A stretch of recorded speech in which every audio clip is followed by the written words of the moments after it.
Hello and welcome to Blended Agendas. Today's topic is the college cheating scandal.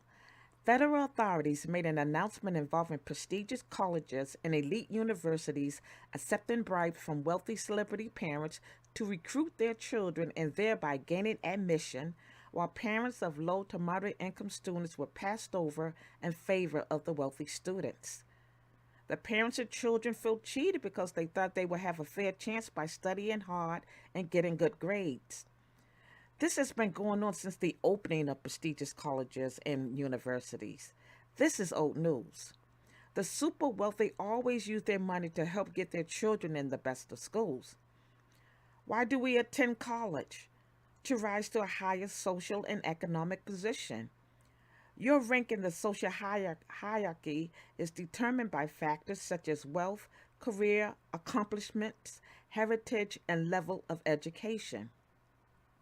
The biggest impact of moving higher on the social economic ladder with the working and lower class is a lack of resources in education.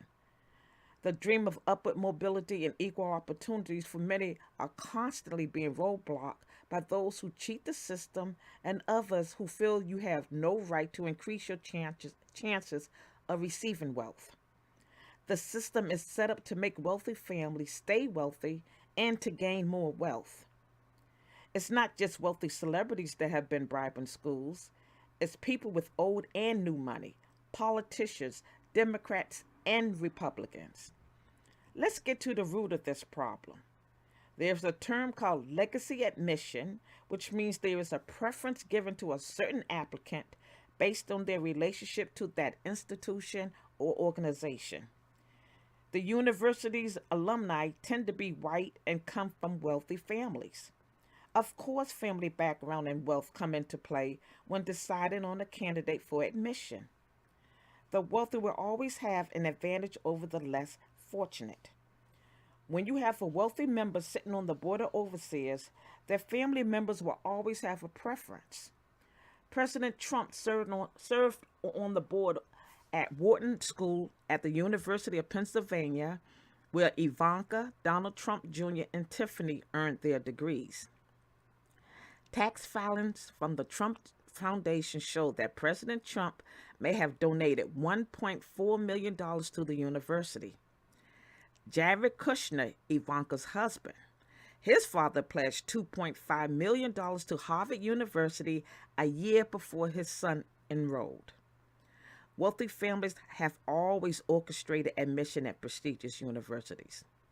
Let's dig a little deeper than the roots of the problem and see the fertilizer that has been feeding these roots.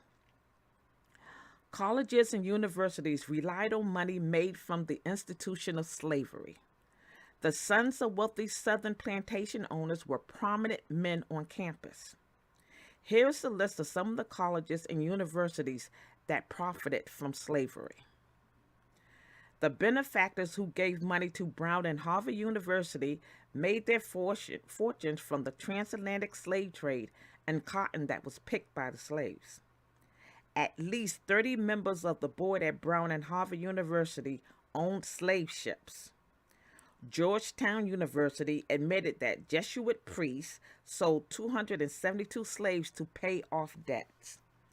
Rutgers University first president was the original owner of the abolitionist Sojourner Truth. Princeton first 9 presidents owned slaves. In 1766, slaves owned by President Roger Hardenberg were sold at an auction on campus. The history of higher education at elite schools was concentrated on the offsprings of wealthy families and having a formation of people with great power. So when you dig deeper, you find the source of the problem. Thank you for listening to Blended Agendas. Please like, comment, and subscribe.